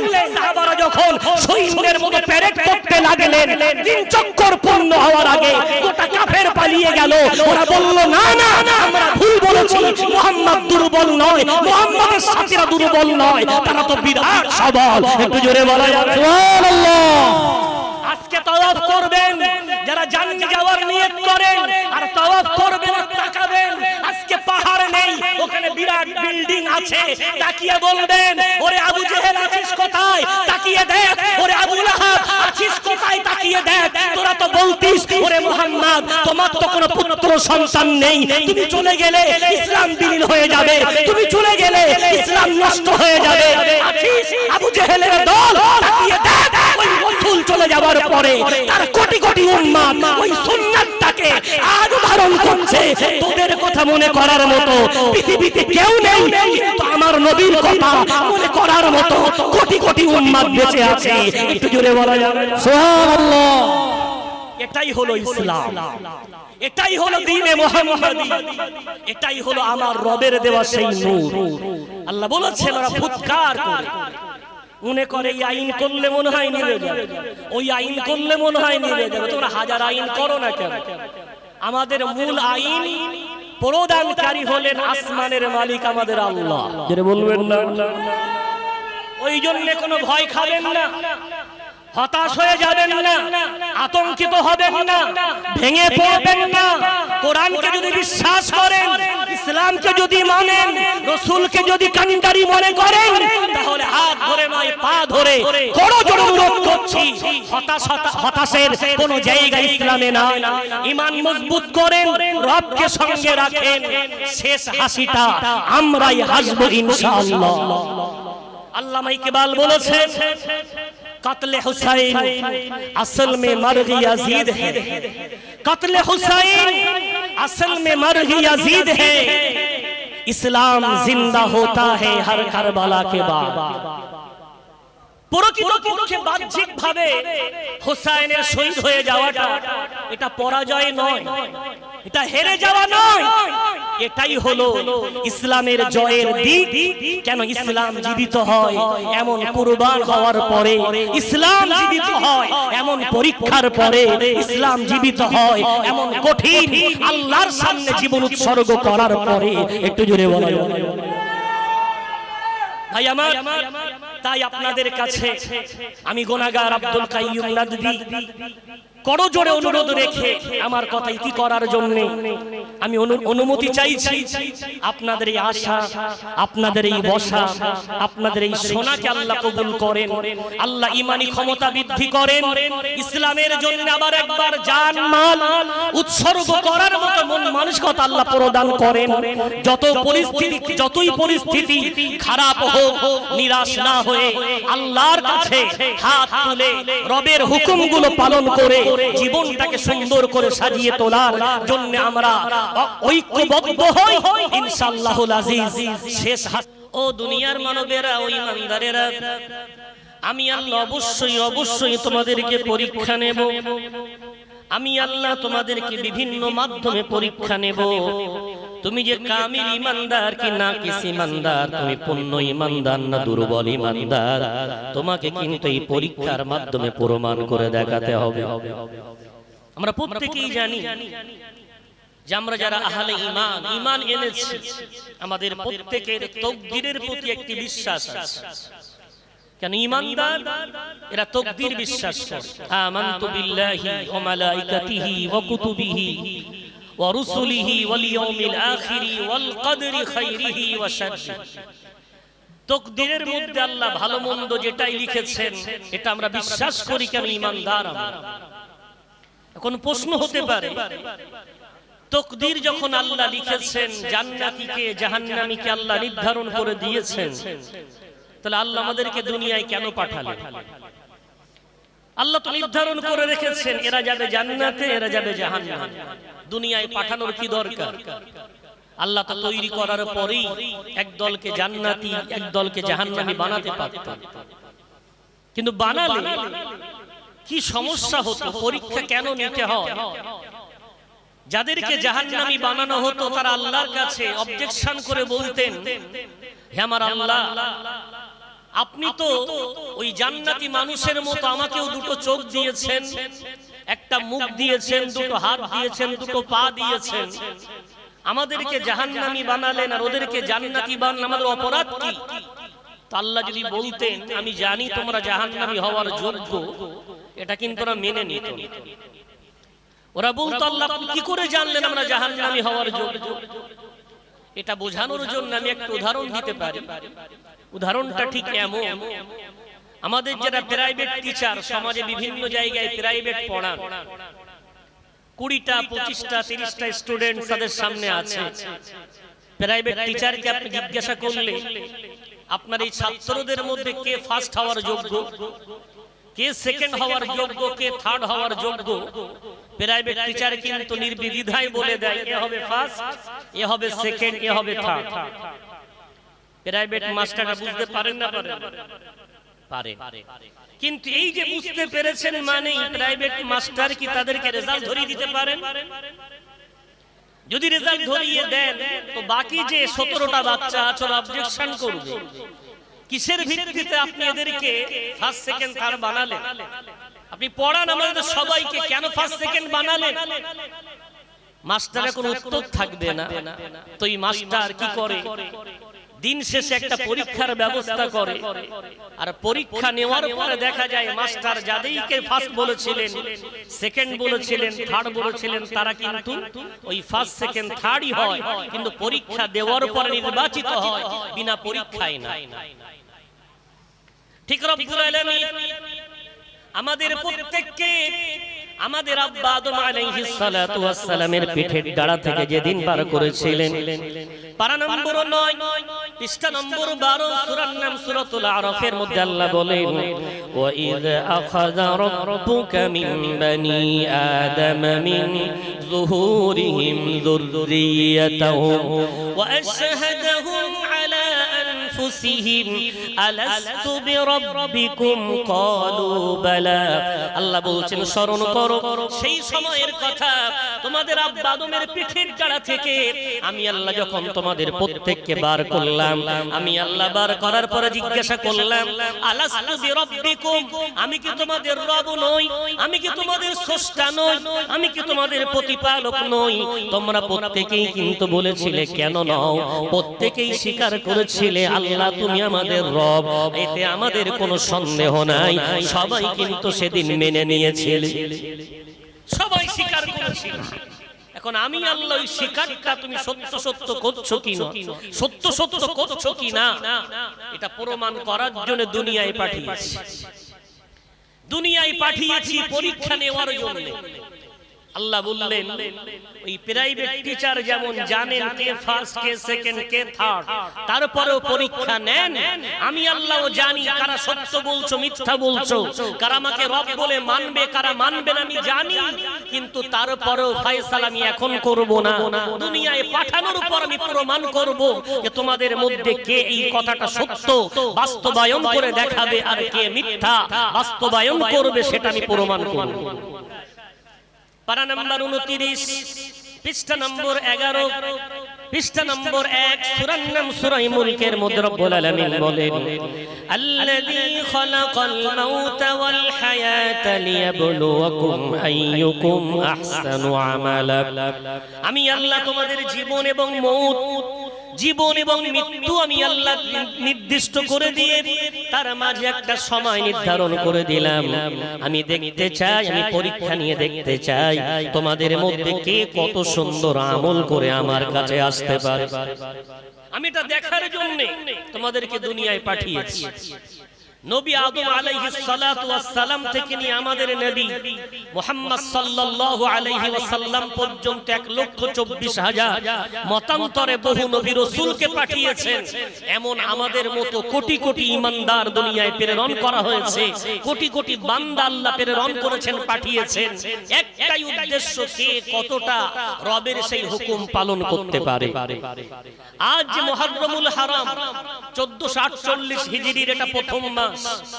এ মাস আত্মত্যাগের মাস, এ মাস পরীক্ষার মাস, এ মাস ঈমানী ক্ষমতা প্রদর্শনের মাস, এ মাস আমার আপনার জীবন রবের সামনে কুরবান করার মাস। এ মাস আমার আপনার জীবনে কতটুকু রবের ভালোবাসা আছে, কতটুকু রাসূল কারীমের মহব্বত আছে, এটা প্রকাশ করার মাস হলো মাহে মুহররমুল হারাম। এটা আমাদের জীবনে যতবার এসেছে ততবার একটা বিরাট বার্তা নিয়ে এসেছে। এই যে মুহররমুল হারামের 10 তারিখ, যেটাকে আমরা আশুরা বলি, বিভিন্ন হাদিস ও কোরআন এবং ঐতিহাসিকদের মত অনুযায়ী ওই দিনকে কেন্দ্র করে 313টা ঘটনা ঘটবে মোট। তার মধ্যে 312টা ঘটে গেছে, একটা বাকি আছে, সেটা হলো কিয়ামত। তো ওই দিনের এত গুরুত্ব, যে দিনে 313টা ঘটনা ঘটবে, 312টা ঘটে গেছে, এই 312টাই সব রবের পরীক্ষায় পরীক্ষিত বান্দাদের কিভাবে তিনি পরীক্ষা নিয়েছেন আর কিভাবে পুরস্কার দিয়েছেন তার নজির, তার দৃষ্টান্ত এই ঘটনাগুলোর মধ্যে লুকিয়ে আছে। একটু জোরে বলি সুবহানাল্লাহ। সুবহানাল্লাহ। এখন এই 312টা ঘটনা আমরা 2 ঘন্টা 2.5 ঘন্টা আপনাদের সামনে ব্যক্ত করতে পারবো না। তা বিভিন্ন আলোচনায় আপনারা কিছু শুনে আছেন, তবে যেটা আমরা বিশেষ করে আশুরাকে কেন্দ্র করে আলোচনা করি, একদম লেটেস্ট ইসলামকে বাঁচিয়ে রাখার জন্য, দ্বীনে মুহাম্মাদীকে জিন্দা রাখার জন্য বিশ্বনবীর লাখতে জিগার কলিজার টুকরা হুসাইন রাদিয়াল্লাহু তাআলা আনহু কারবালার প্রান্তরে যিনি দর্শন দেখিয়ে গেছেন, ওটাকে আমরা আলোচনা এই জন্য করি। বিশ্বনবীর সহিহ হাদিস, আল্লাহর রাসূল একদিন নিজের নাতি হুসাইনকে কোলে নিয়ে বলছেন, আল্লাহুম্মা ইন্নী উহিব্বুল হুসাইন ফাআহিব্বাহু ওয়া আহিব্বা মান আহিব্বাহু।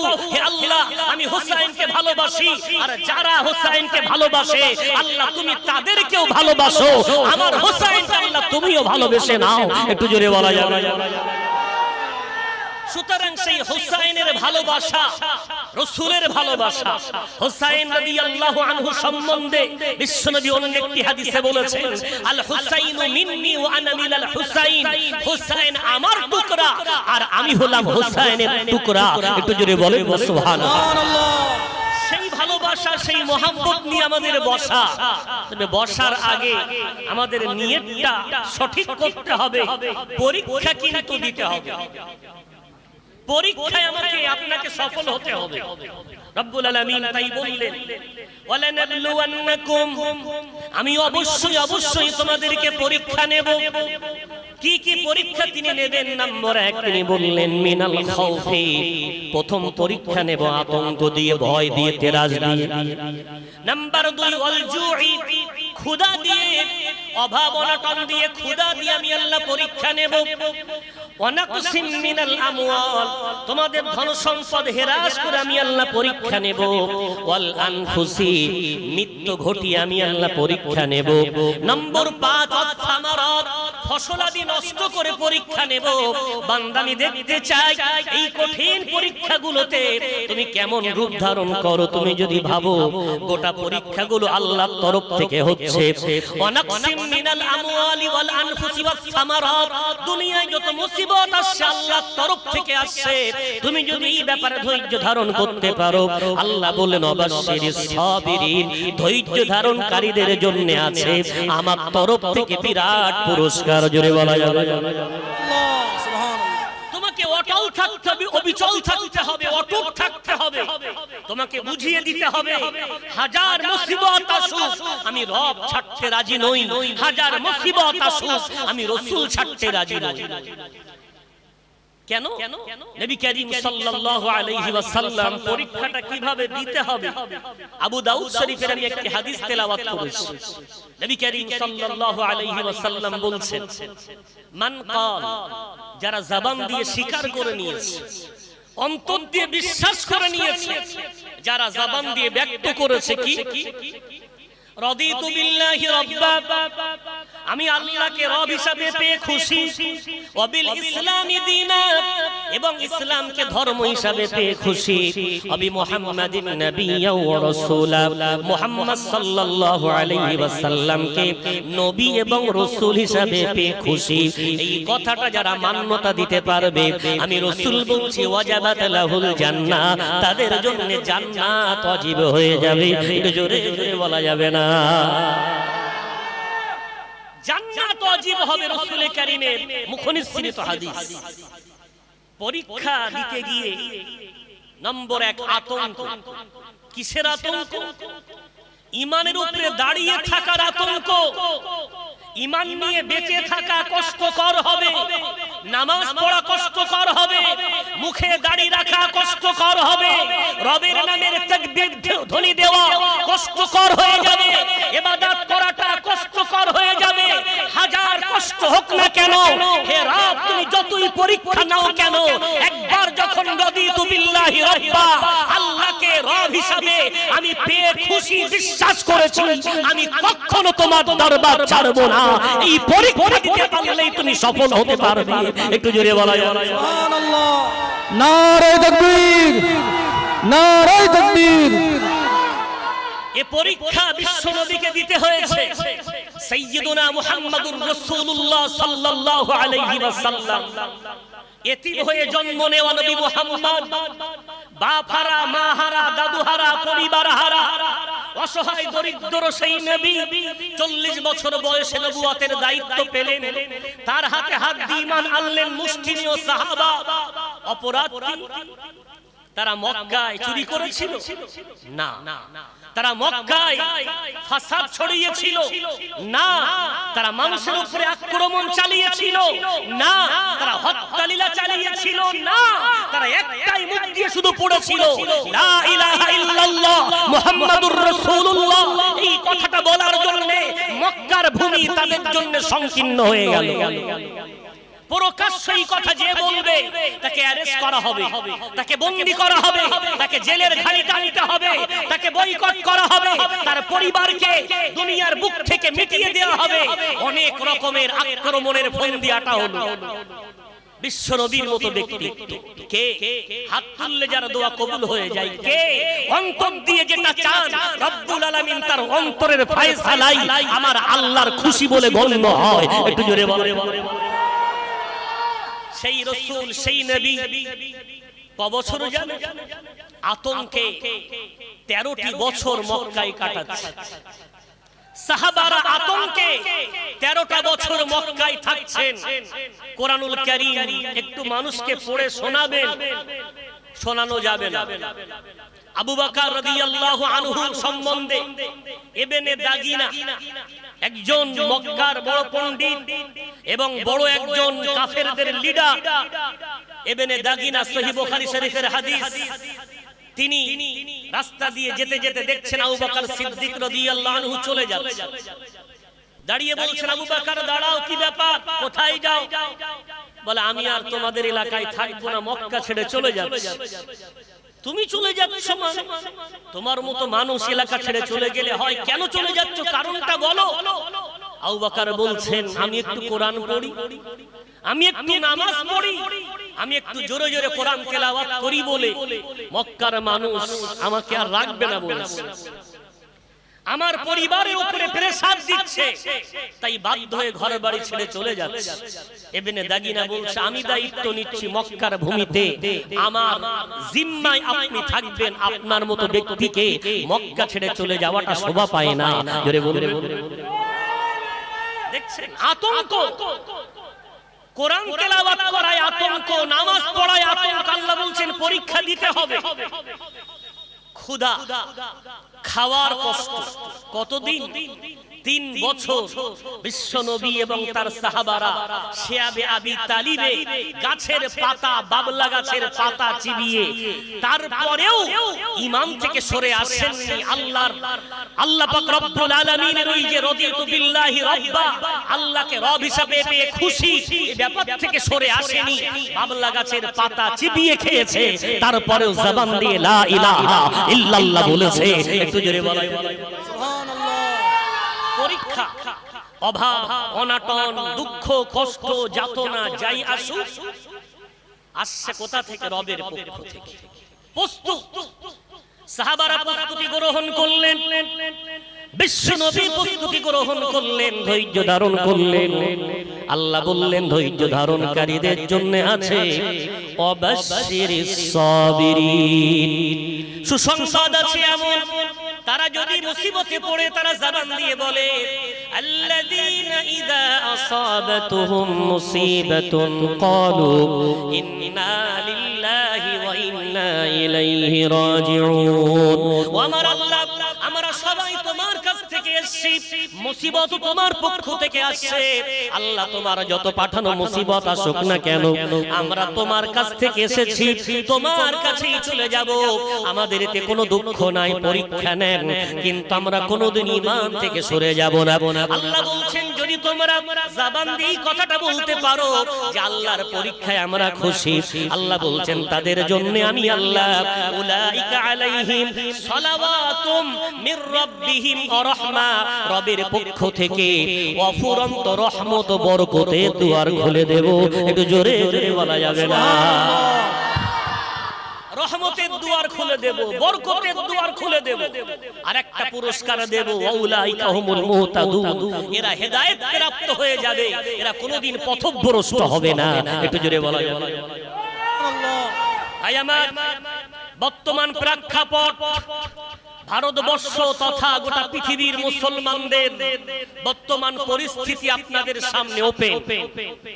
দেখতে পাচ্ছেন আজ গোটা পৃথিবী এক প্ল্যাটফর্মে দাঁড়িয়ে গেছে, শুধুমাত্র আমাদের কণ্ঠকে রোধ করার জন্য, আমাদের কণ্ঠকে অবরুদ্ধ করার জন্য।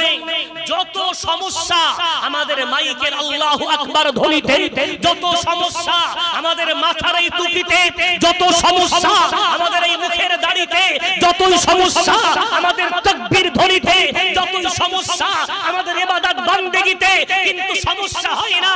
বেহায়ার মতো কোন নারী যদি উলঙ্গ হয়ে দাঁড়ায় সেখানে সমস্যা নেই, কোন মানুষকে রাস্তায় ধরে যদি পিটিয়ে হত্যা করা হয় সেখানে সমস্যা নেই, রাস্তায় ধরে যদি কোন মানুষকে, নিরীহ মানুষকে ধরে তার মান সম্মান নষ্ট করা হয় সেখানে অপরাধ নেই। শুধু অপরাধ আমাদের তাকবীর ধ্বনি দেওয়াতে, শুধু অপরাধ আমাদের মুখে দাড়ি রাখাতে, শুধু অপরাধ আমাদের আল্লাহু আকবার বলাতে, শুধু অপরাধ ওই আল্লাহকে মানাতে। এখন সেই পরীক্ষার দিন এসেছে, আপনারা রাজি আছেন? হাজার পরীক্ষা আসুক, রবের দামান যেমন করে ধরেছি, আল্লাহকে রব বলে যেমন করে মেনেছি, যেমন ছিলাম তেমন থাকবো। পরীক্ষা দিতে গিয়ে যদি স্কিম রুলার চালিয়ে দেওয়া হয় তারপরে আল্লাহ রব ছাড়তে রাজি নয়। নারায়ে তাকবীর। আমরা রব ছাড়তে রাজি নই। রাদিতু বিল্লাহি রাব্বা, আল্লাহকে রব হিসাবে পেয়ে যে খুশি, এটা আমাকে প্রমাণ করে দিতে হবে। হাজার বাধা বিঘ্নতা আসুক, হাজার ঝড় তুফান আসুক, হাজার দুঃখ কষ্ট আসুক, হাজার যাতনা আসুক, আমাকে প্রমাণ করতে হবে হে রব আমি তোমাকে আল্লাহ, হে আল্লাহ তোমাকে রব হিসাবে পেয়ে আমি বড় খুশি। এতে আমার কোন রকম দুঃখ নাই, আমার মনে কোনো গেলা নেই। এটা হলো প্রথম। নাম্বার 2, অবিল ইসলামি দীনা, ইসলামকে ধর্ম হিসাবে পেয়ে খুশি। যদি বলেন একটু আলহামদুলিল্লাহ। কেন খুশি? কেন খুশি সেটাও কোরআন। পারা নাম্বার 3, পৃষ্ঠা নম্বর 11, সূরার নাম সূরাত আলে ইমরানের মধ্যে রব্বুল আলামিন বলে, ইন্নাদ-দীনা ইনদাল্লাহিল ইসলাম। হে দুনিয়ার মানবেরা জেনে রাখো, আমি আল্লাহ আমার কাছে একটাই ধর্ম পছন্দনীয়, ওই ধর্মটার নাম হলো ইসলাম। ইসলাম, ইসলাম, একটু জোরে জোরে বলা যাবে না? পারা নম্বর 6, পৃষ্ঠা নম্বর 6, সূরার নাম সূরা মায়েদার মধ্যে আল্লাহ বলে, আল-ইয়াওমা আকমালতু লাকুম দীনাকুম ওয়া আতমামতু আলাইকুম নি'মাতি ওয়া রাদিতু লাকুমুল ইসলাম দীনান। হে নবী মুহাম্মদ, তোমার মাধ্যমে, তোমার উম্মতের মাধ্যমে আমি দ্বীন ইসলামকে পরিপূর্ণ করে দিলাম, আমার নিয়ামত রাজি তোমাদের উপরে পরিপূর্ণ করে দিলাম, এবং কিয়ামত পর্যন্ত আমি আল্লাহ ইসলামটাকে পছন্দনীয় ধর্ম হিসাবে আমি আল্লাহ অ্যাকসেপ্ট করে নিলাম। একটু জোরে বলা যাবে না সুবহানাল্লাহ? সুবহানাল্লাহ। নারায়ে তাকবীর। মুহররম মাসের ইসালে সওয়াব। নারায়ে তাকবীর। সুতরাং ইসলাম আমার ধর্ম, এটা যেন আমাদের মনে কোন রকম গেলানি না থাকে। আমি মুসলিম, এজ এ মুসলিম, আমি যেমন এজ এ ইন্ডিয়ান আমার গর্ব, ঠিক এজ এ মুসলিম আমি একজন মুসলমান হিসাবে আমি একজন গর্বিত নাগরিক, এটা আমার গর্ব হওয়া দরকার। কেন? ইসলাম যে রুচিবোধ দিয়েছে, ইসলাম যে তরিকা শিখিয়েছে, যে পদ্ধতি দিয়েছে, পৃথিবীর কোন ধর্মের মধ্যে, পৃথিবীর কোন ধর্মগ্রন্থের মধ্যে এত সুন্দর নিয়ম নীতি কোন ধর্মগ্রন্থের মধ্যে নাই, যেমন সুন্দর নিয়ম ইসলামের মধ্যে আছে। যেটা বলবেন না, খাওয়া দাওয়া থেকে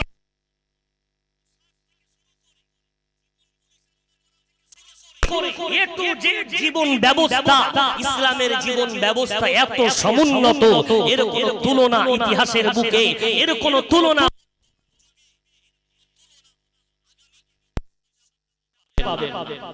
তো আমরা মুসলমান হিসাবে খুশি, এটা আমাকে প্রমাণ করতে। কেন? বিশ্বনবী হাবিবুল্লাহ জনাবে মুহাম্মদুর রাসূলুল্লাহ সাল্লাল্লাহু আলাইহি ওয়াসাল্লামকে আমার আল্লাহ এমন মান, এমন শান, এমন ইজ্জত প্রদান করেছেন। পারা নম্বর 21 পৃষ্ঠা নাম্বার 17 সূরার নাম সূরা আহজাবের মধ্যে আল্লাহ বলেন, আন-নাবিয়্যু আওলা বিল মুমিনিনা মিন আনফুসিহিম। ও ঈমানদারেরা, ও দুনিয়ার মানবেরা, আমার রাসূলকে আমি আল্লাহ এত দামি বানিয়েছি, জীবনের চেয়ে আমার রাসূলকে যদি তোমাদের কাছে প্রিয় বানাতে পারো, তবেই তোমরা আমার কাছে গ্রহণীয় হবে। জোরে বলা যাবে না? বিশ্ব নবীকে জীবনের চেয়ে বেশি মূল্যবান বানাতে বলেছেন ওই রব। কেন? বিশ্ব নবীর প্রতিটি কাজ আল্লাহর কাছে পছন্দনীয়। তার চলা, তার বলা, তার ঘুমানো, তার ওঠা, তার বসা, তার লেনদেন, যেটাকে আমরা সুন্নাত বলি, যেটাকে কি বলি? সুন্নাত। বিশ্ব নবীর সুন্নাত। কি করে বলতেন, কি করে চলতেন, কি করে দেখতেন, কি করে ঘুমাতেন, কি করে তিনি লেনদেন করতেন, গোটা জীবন ব্যবস্থাকে আমার আপনার সামনে রাখা, এটা হলো অবি মুহাম্মাদিন নাবিয়্যা ওয়া রাসূলা। আমরা এটা তো বলি, মুখ দিয়ে হয়তো অনেকের মুখস্থ আছে এই বুলিটা, রাদিতু বিল্লাহি রাব্বা ওয়া বিল ইসলামি দীনা ওয়া বি মুহাম্মাদিন নাবিয়্যা। রাসূল বললেন, যারা বলে মানে তাদের জন্য জান্নাত। আমরা বলি তো বটে, কিন্তু মানি তো। এই মানাটাই হলো মূল কাজ। আপনি কত বড় মাহফিল দিচ্ছেন বড় বিষয় না, কত দামি বক্তা এখানে আলোচনা করছেন বড় বিষয় না, প্যান্ডেল ছোট হয়েছে না বড় হয়েছে এটা বড় বিষয় নয়, আমাদের রূপরেখা কত সুন্দর এটা বড় বিষয় নয়। আসল বিষয় এই যে কথাটা জবান দিয়ে বলছি, এটা মানতে পারছি। মান্যতা যদি না দিতে পারলাম, দিন শেষে কিন্তু একটা বিরাট ক্ষতি আছে। পরীক্ষার ঘন্টা পড়লে শেষ কিন্তু হবে। বেলা 11টা থেকে পরীক্ষার ঘন্টা বেজেছে মানে 2টায় কিন্তু ঘন্টা শেষ হবে। আমি আপনি যেদিন দুনিয়ার বুকে জন্ম নিয়েছি, আমার পরীক্ষার প্রথম ঘন্টা কিন্তু বেজেছে, আর শেষ ঘন্টাটা পড়বে মউত নামি। এই ঘন্টা কবে পড়বে তা আল্লাহ ভালো জানে, তবে পড়বেই, কোনো সন্দেহ নেই পড়বেই। এই শেষ ঘন্টা যেদিন পড়বে, তার জন্য প্রস্তুতি গ্রহণ করার নামই হলো পরীক্ষা। তার জন্য সুন্দরভাবে জীবন গড়ার নাম হলো পরীক্ষা। এটা বাস্তবায়ন করার জন্যই এই বুলিটা আমাদের জবান থেকে বার করতে হবে। এই বুলিটার প্রমাণ দিতে গিয়ে এই মুহররমুল হারাম মাস ইতিহাস আপনাদের কম বেশি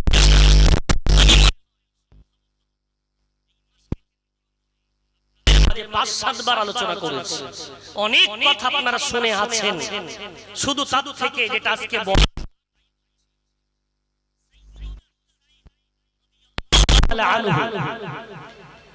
আমার আপনার কি মনে হয়, জন্মলগ্ন থেকে নিয়ে কারবালায় শহীদ হওয়া পর্যন্ত এই রাদিতু বিল্লাহি রাব্বা ওয়া বিল ইসলামি দীনা ওয়া বি মুহাম্মাদিন নাবিয়্যা ওয়া রাসূলা, এই কথাটার উপরে তিনি আমল করেছেন না করেন? যদি বলি করেছেন, তার কোনো ত্রুটি ছিল না, তাহলে কিভাবে করেছেন? চলেন না দেখে আসি। রাসূল কারীম সাল্লাল্লাহু আলাইহি ওয়াসাল্লাম ভবিষ্যৎবাণী করলেন।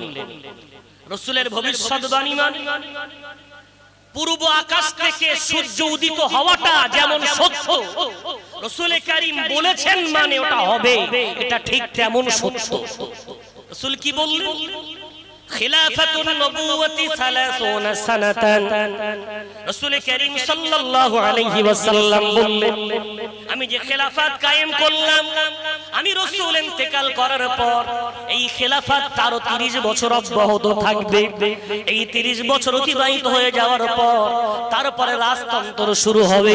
খেলাফত তন্ত্র আর থাকবে না, মানুষ রাজতন্ত্রের পাগল হয়ে যাবে, রাজতন্ত্রের বীজ বুনে দেবে। 30 বছর অতিবাহিত হয়ে যাওয়ার পরে বিশ্বনবী বললেন, আর তাই হলো। নবী করিম সাল্লাল্লাহু আলাইহি ওয়াসাল্লাম 11 হিজরিতে দুনিয়ার মুখ থেকে চলে যাচ্ছেন। তাহলে 30 বছর 11 এর সাথে যোগ করলে হয় 41। গুনে নেন, মিলিয়ে নেন। নবী করিম সাল্লাল্লাহু আলাইহি ওয়াসাল্লাম ইন্তেকাল করার পর সাইয়্যিদুনা আবু বকর সিদ্দিক রাদিয়াল্লাহু তাআলা আনহু 2 বছর খলিফা ছিলেন। ইন্তেকাল করে চলে গেলেন। এলেন ওমরে ফারুক রাদিয়াল্লাহু আনহু 10 বছর, 10 আর 2 12 বছর। উসমান গনি খলিফা থাকলেন 12 বছর, 12 আর 12 24 বছর। আলী মুর্তদা খলিফা থাকলেন 5 বছর 6 মাস, হয়ে গেল 29 বছর 6 মাস। হাসান রাদিয়াল্লাহু আনহু যেদিন হাসান রাদিয়াল্লাহু আনহু আমিরে মুআবিয়া রাদিয়াল্লাহু আনহুর হাতে সন্ধি করছেন, খেলাফত স্থানান্তরিত করছেন, ওই দিনটাই ছিল 30 বছর পূর্ণ হওয়ার দিন। রাসূল বলেছিলেন খেলাফত 30 বছর চলবে, তাই 30 বছর চলার পরে খেলাফত শেষ হলো। আমিরে মুআবিয়া খলিফা হলেন, কিন্তু আমিরে মুআবিয়া রাদিয়াল্লাহু আনহু ইন্তেকাল করার আগে যে কাজটা তিনি করলেন, ইয়াজিদকে খলিফা বানিয়ে গেলেন। কোন ইয়াজিদ? অনেক কিছু আপনারা ইতিপূর্বে শুনেছেন, এতটুকু জানেন আপনাদের বিবেক বুদ্ধি, আপনাদের জ্ঞান গরিমা অনুযায়ী ধরে নেন, একদিকে হুসাইন রাদিয়াল্লাহু হাত তুলে আছেন, অপর দিকে ইয়াজিদ হাত তুলে আছেন। দুটো হাতের দিকে তাকান। হুসাইন রাদিয়াল্লাহু তাআলা আনহুর হাত, যে হাতটা রাসূলের হাতের সাথে মেলানো, হুসাইন রাদিয়াল্লাহু তাআলা আনহুর হাত, যে হাতটা রাসূলের চেহারায় বোলানো, হুসাইন রাদিয়াল্লাহু তাআলা আনহুর হাত, যে হাতটা দিয়ে নানার গলা জড়িয়ে রাসূলের পিঠে চড়া হাত, ওই হাতটা তুলে বলছে এটা হলো হুসাইনের হাত। অপর দিকে ইয়াজিদের হাত, হ্যাঁ রাসূলের সাহাবা আমিরে মুআবিয়ার পিঠে চড়ে বেড়ানো সন্তান, আমিরে মুআবিয়ার সাথে বড় হওয়া সন্তান। এখন বলেন আমিরে মুআবিয়া রাদিয়াল্লাহু আনহুর সম্মান আর রাসূলের সম্মান কি এক? কোথায় নবী আর কোথায় সাহাবা? কোথায় হুসাইন আর কোথায় ইয়াজিদ? দুটো হাত উঠেছে। ইয়াজিদের হাতে ইরাক, ইরান, তুর্কিস্তান, ইয়ামান, শাম, এমন বহু এলাকার মানুষ বায়াত করেছে। হুসাইন রাদিয়াল্লাহু মদিনায় আছেন। মদিনাবাসী বলছে না, ইয়াজিদের হাতে হাত দেওয়াটা ঠিক হবে না, হাত যদি দিতে হয় আমরা হুসাইনের হাতে হাত দিয়েই বায়াত হব। হুসাইন রাদিয়াল্লাহু আনহু চেয়েছিলেন নানা জান চলে যাওয়ার পর নতুন করে মানুষ যে ফিতনায় জর্জরিত, আল্লাহ যদি একবার সুযোগ দেন ইনশাআল্লাহুল আজিজ নানা জানের সেই স্মৃতি ফিরিয়ে তুলব। এই স্বপ্ন নিয়ে চলছিল আপন আপন রাস্তায় পথ চলা, কিন্তু ভাগ্য লিখন ছিল নবী করিম সাল্লাল্লাহু আলাইহি ওয়াসাল্লাম ওই নাতি হুসাইনকে কোলে বসিয়ে বলেছিলেন, রাসূল করিম উম্মে সালমা রাদিয়াল্লাহু তাআলা আনহার ঘরে বসে আছে। স্ত্রীকে বলছেন, উম্মে সালমা অনুরোধ করছে আমি একটু বিশ্রাম করব, আমার ঘরে যেন কেউ না আসে। উম্মে সালমা বললেন, ঠিক আছে আপনি ঘরে বিশ্রাম করেন। কোথায় ছিল হুসাইন? নানিমাকে চোখে ফাঁকি দিয়ে এক দৌড়ে বিশ্বনবীর ঘরে গিয়ে হাজির।